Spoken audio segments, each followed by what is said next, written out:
FamilyLife Australia presents Marriage and Family Life, a program of practical advice and encouraging stories to bring you hope and to enrich your marriage and family life. Well, we all have different personalities, but unfortunately, sometimes they conflict with each other. How do we overcome those conflicts, and how can we just get along better? Well, we'll be talking about that today on Marriage and Family Life. I'm Eric Scadabo, and I'm privileged to have with me in the studio Dr. Ian Richardson. Welcome to the program. Thanks, Eric. Well, you are the appropriate person to talk about this topic because you are a counselor, a corporate trainer, and also a teacher at several Bible colleges. So you've seen a lot of personalities in your day. I certainly have. You've also, unfortunately, probably seen a lot of conflicts as well. Probably about 50% of the counselling I do tends to be couple counselling. They come with their conflicts and their marital issues, and we've got to work through a lot of the conflicts that are there that come from who they are and how they're trying to relate to one another, or perhaps should we say not relate to one another.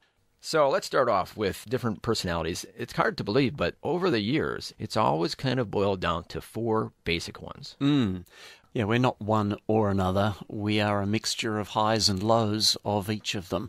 We have a dominant trait that's there within us, and our highest trait is the one that tends to come across most through what we do, and especially in a default situation. When our back's up against the wall, our dominant trait is what's going to come out to protect us. And that's another whole situation. How you react under pressure is going to be kind of your true self. Very much so.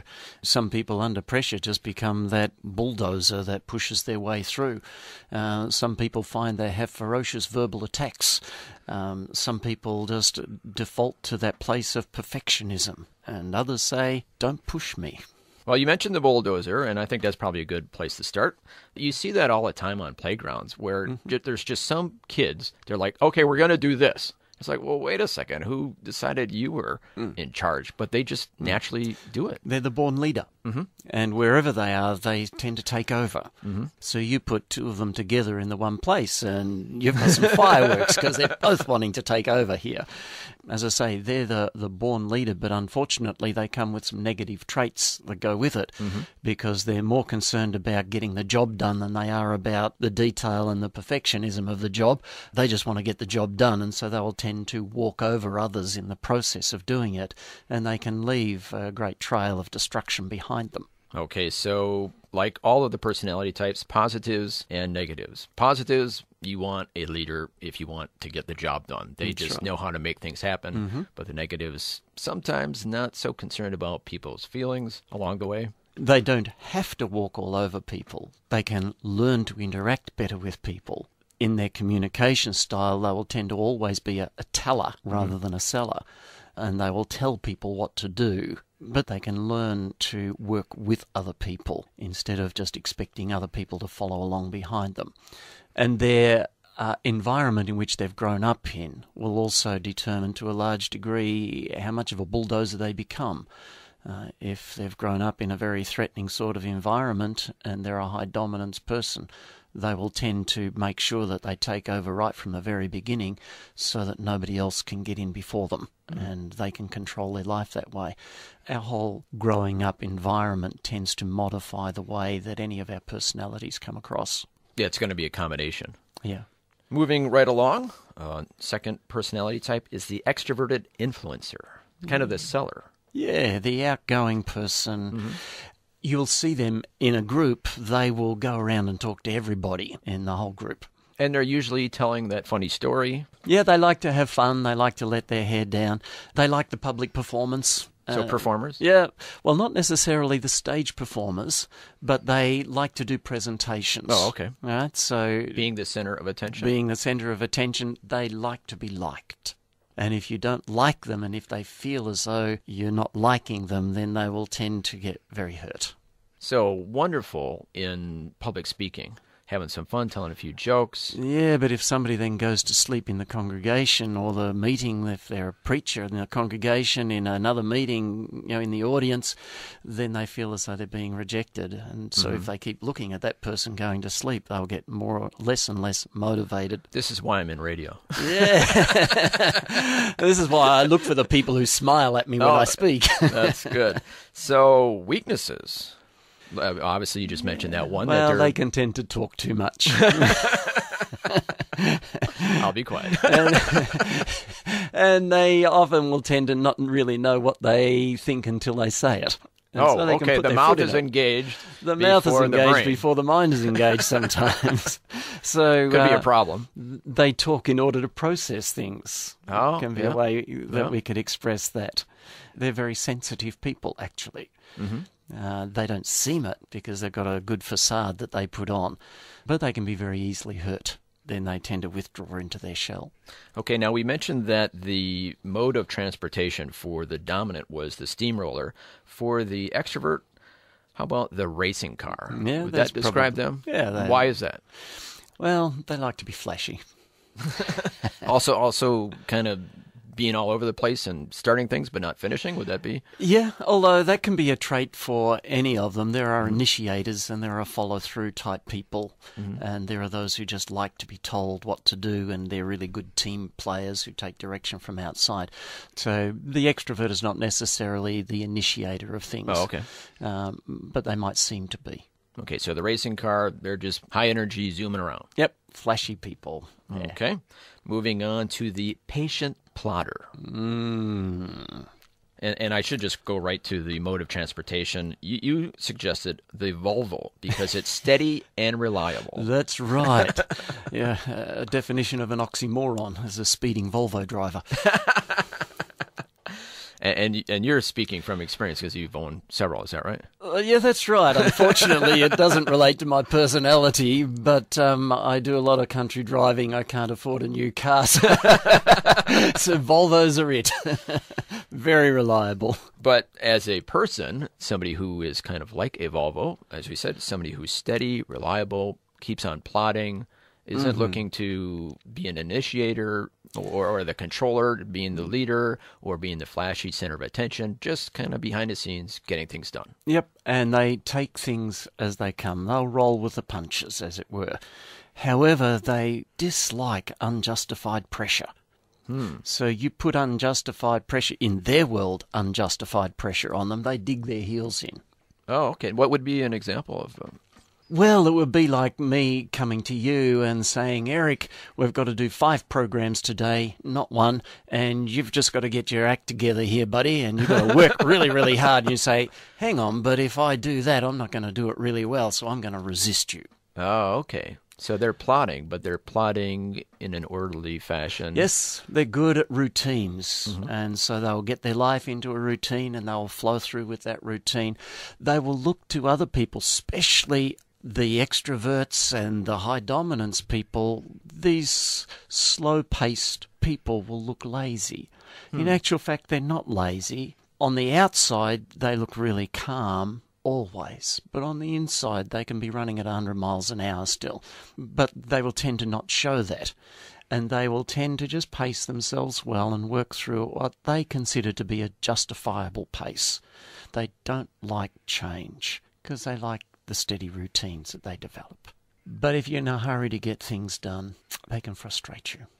Now moving on to our final personality type, the analytical perfectionist. That kind of tells you a little bit there. They like to analyze things, but get it right. Detail is really important to them. And so they're great with fine detail of things, but they're rotten if it comes to trying to develop a big picture. Oh, okay. Your high dominance person is going to be the big picture type person more likely. Problem that we find with them often is that when the detail is not right, they tend to want to take over to get it right, and others then think that they're wanting to take control. They're not wanting to be in control, they're just wanting to make sure it's done right. So justice is big for them? Yeah, justice is really big. So fairness. So if they consider that something's not fair for themselves, they'll really jack up. Okay. Any other weaknesses? I think the biggest weakness is this need to have the detail right, especially for me because I'm not interested in the detail. I just want to get the job done. Your personality type, we might as well give it away. Yeah, well, I'm very much a high extrovert. But I also like to be in control, and I'm a very impatient person by nature. However, as a counsellor, I've learnt that I have to modify the way that I come across, and so I have learned how to be the patient listener. Good on you. It There just you go. takes energy to do that, but God's given me some gifts in certain areas, and so I have to modify how I go about things in order to express some of those gifts more effectively. The analytical perfectionists. Oh, and we forgot to mention their mode of transportation, the train. Yeah, because a train sticks on the rails, and it's got to be just right for them. If the rails don't seem to be quite right, then they have to stop. All of these are personality types, and like we said earlier, most of us are some combination thereof. I'm sure you could identify with one or two of these. We're not one or another. We actually have all of those traits either in a high level or a very low level. So you're either a dominant or a not dominant person. Be in control or not want to be in control. It doesn't mean you can't be in control. It just means that it takes energy to take control of things. You're an outgoing person or you're an introverted, extroversion or introverted. Mm-hmm. But the introverted person can be outgoing and talkative. It just takes energy to do that. You're a patient person or an impatient person. And again, the patient person can make things happen quicker if there's enough need for that, or the impatient person can slow down. You're a perfectionist who likes the rules and regulations, or you can be the opposite of that, where you're not interested in the rules and regulations, but we can modify who we are, and that's important as we come later on in what we're going to talk about, to be able to identify this ability to modify how we come across to others. Obviously, we can see how these different personality types would conflict. Yes. They're looking at things quite differently, and that's what we're going to talk about next as we continue our conversation with Dr. Ian Richardson looking at personality types. We'll have more right after this.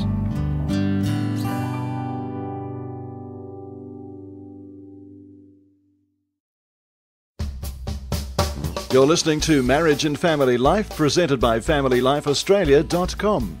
If you have any questions or comments, you can email us info@FamilyLifeAustralia.com or use our toll-free number 1800 358 6329. And welcome back to Marriage and Family Life. We're talking to Dr. Ian Richardson about personality types. They don't always get along with each other. They sometimes have challenges. We're going to talk about those in just a minute, but one other thing that we have to talk about is different people, different personality types have different emotional energy. What does that mean? Well, each of us have an emotional energy battery within us, is probably the easiest way. Some people have a 10-volt battery, some people have a 1-volt battery. And depending on how big our energy battery is, determines how broad a range of things that we can take on and how we actually express our personality traits. So, for example, somebody with a really high energy level will take on a multitude of tasks all at one time. Somebody who has a very low energy level can only do maybe one thing at a time. The way that I like to express that is, if somebody's really low energy, you give them one job, they will do it really faithfully. Give them 2 jobs, they will do one of them really faithfully. Give them 3 jobs, and they're in overload and they won't do anything. And so in working together with others, it's important to identify how much capacity they have to do a variety of things and still have enough left over for the important things of personal life. But God created everybody. God created everybody, and they can do different things in different ways. And it's about accepting the other person as they are, not as what we would like them to be. And one of the real problems with high-energy people is that they expect that everybody else can keep up with them and do what they do. And it just can't be done. I'm a very high-energy person in terms of my emotional energy. I have a multitude of things on the go at one time. My wife has a lower energy level than what I do. She paces herself in what she does. I tend to be like the bull at the gate. Just take it on, stuck into it. She will pace herself through it. At the end of the day, we will still achieve much the same in terms of productivity. But she has to pace herself to get there well. And I've had to learn to allow her to do that. To start with, when we first got married, it was, come on, there's work to be done here. Yeah, I could see how that could have some challenges in a marriage. Yeah, very much so. Where one is the high energy, if they don't accept that their partner can't keep up with them, they keep pushing until in the end the other one just stops, gives up. Okay. I'm thinking of the classic story of the tortoise and the hare. Does that apply in this situation? Very much so. And then we've got all the different animals in between who go at different paces through there. So you've got the really fast, high-energy ones, the really low-energy ones, and then a multitude. So most people probably sit somewhere in the middle of the range, and they will take on the normal demands of life, plus one or two extracurricular activity things in there, whereas your high energy will have the normal demands of life and a multitude of extracurricular stuff, and your low energy will struggle with just the normal demands of life. And we have to understand that that's the way that God's made them. Embrace them, work with them, rather than expecting them to have to do stuff like you. Now, that potential conflict is apparent in all of these different personality types. You have a conflict between each of the personality traits, as well as with this energy level thing that I'm talking about. Oh, okay. The high energy doesn't fit with any one particular trait, but what it does, if you're a high energy person, it will accentuate the trait that you've got. Because you'll put more energy into being a perfectionist, or you'll put more energy into driving stuff really hard. Oh, okay. Okay. Well, let's talk about some of the classic conflicts and then how we can overcome them. What's the first one that comes to your mind? First one that comes to my mind is the way we communicate. So your high dominance person just tells it as it is. Pretty blunt. Big picture, don't give me any details here. Whereas your high conformity person, your perfectionist person, all they're interested in is the detail. And so I can see a conflict. We've got a conflict. Your high extrovert person is going to want to talk too much and take up all of the interview time. Oh, I'm trying not to. Yeah, your slow, steady, patient person, they just want to know things within a time frame. Mm-hmm. So in our communication styles, we conflict through there. And so again, it's learning to work with each other. Our high dominance person has to learn to understand that the perfectionist needs the detail if they're going to do the job properly. But the perfectionist needs to know when they're giving a report back to the high dominance person, they just want the bottom line. Don't give me all of the detail of stuff because it'll drive me crazy. Exactly. So that's a perfect example. Communication styles are different. Communication styles, even going on holidays. Okay. Obviously, the perfectionist is going to have every minute of every day scheduled out. Yes. And when you go and leave the kids with somebody else, there's a whole encyclopedia of things that they've got to do and jobs that have got to be done. I say, come on, let's just go. They're not going to do them at any rate. Now, the extroverted influencer, we're going on a holiday next week. Where are you going? Well, we're looking into it. We'll work it out when we get there. That's right. And they've always got to be on the go when they get there too. Okay. How does the patient plotter look at holidays? Just don't push me. I'll get there. Yeah. But also the way they would rejuvenate their batteries can be a fascinating thing, because your plodder person and your perfectionist person, they can tend to want to rejuvenate their batteries by getting with families and friends. Whereas your extrovert, when they want to rejuvenate their batteries, they just want to hibernate. Oh, okay. So for me, a holiday is to not see anybody. If I can have confession over the air, I've been known on holidays to see somebody coming towards me whom I know, and I cross to the other side of the street because I don't want to talk to anybody just yet. Oh, but that seems to be contrary to the stereotype of an extrovert. Because now I'm just re-energizing my batteries that are going flat, and I need to hibernate to do that. So the first week of my holidays, I like to just crawl up in a corner, read a book and sleep. But by the end of the week, I'm looking for the next meeting to go to, the next people to meet. Now you're ready for action. I'm ready for action, and now my wife's saying, but I just want to sit down and rest. So we then have to negotiate holidays. She needs time with family to rejuvenate her batteries, and time with her friends to rejuvenate her batteries. I need some times of solitude. And so we negotiate our journeys, and we make sure that we have that balance, and we allow each other what's needed through there. Now, that's really the key word. You negotiate. I mean, We're all different, as we're talking about here, but if you can negotiate the differences, you're going to have a much happier life. Yes. Yeah. What about the extrovert who is energized by people?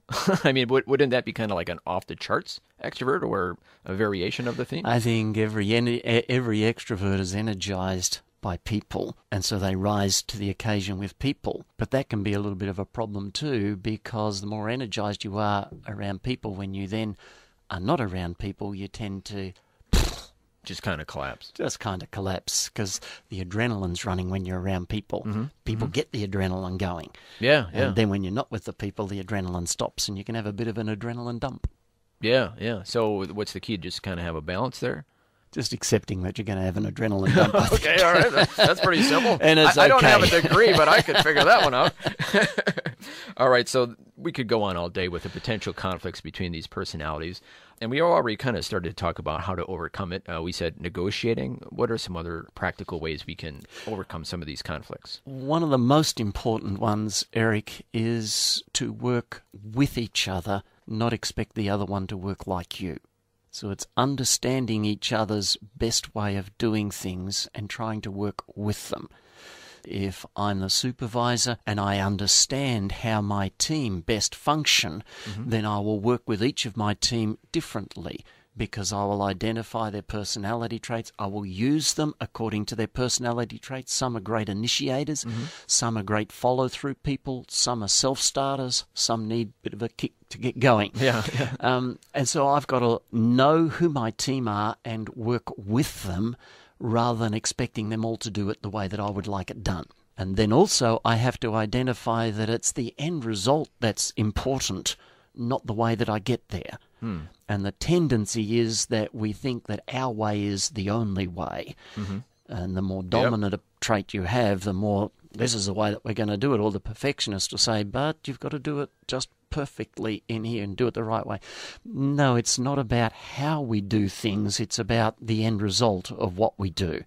And so in the work situation and also in the family situation, to be able to identify what the objective is that we're trying to achieve or what the need is that we're trying to meet, and then identify that there are actually a multitude of different ways to meet that need, and different personalities will identify different ways and will go about things in different ways. And so we allow others the freedom to do it their way as long as we're getting the outcome that's required through it. Now, if we just kind of step back from all this and think about it, God created all these people and all these different variations of personalities. He knew that there would be conflicts, but he also knew that if we humbled ourselves and saw that different people were looking at things in different ways, we could get tremendous things accomplished. And so God has designed us as different personalities to fit together to create a team that has all of the strengths that it needs to achieve what needs to be done. I need my wife. She's a steadying influence within my life. And I could say that she needs me.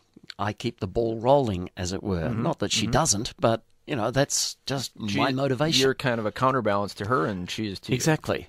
Yeah, and so you find within marriage you've got this counterbalance there. The problem that we have is that we tend to look at our strengths and their weaknesses and criticize, instead of looking at our weaknesses and their strengths and utilizing. And so if we can identify each other's strengths and work with them, we actually get on well as a team and we can achieve a lot. If we look at the weaknesses, we'll always be in conflict. So humility seems to be the key. Yeah, and recognizing that I haven't got it all myself. I need others around me to make the whole function well. Well, that's fantastic how God has designed that all and how it's supposed to work if we are humble. But unfortunately, we all too often see how things don't work if we're selfish. Great. Thank you so much for sharing with us today. You're welcome. Thank you for the opportunity. Dr. Ian Richardson is a counselor, corporate trainer, and teacher at several Bible colleges. Marriage and Family Life has been brought to you by FamilyLife Australia. We hope the program has encouraged you in your marriage and family life. For more information or to listen to this program again online, our website is FamilyLife Australia, that's all one word, .com. Once there, click on Marriage and Family Life from the radio menu. If you have any questions or comments, you can email us at info@familylifeaustralia.com or use our toll-free number 1800 358 6329. Thanks for listening, and please join us again for Marriage and Family Life, presented by FamilyLife Australia, helping people find love that lasts.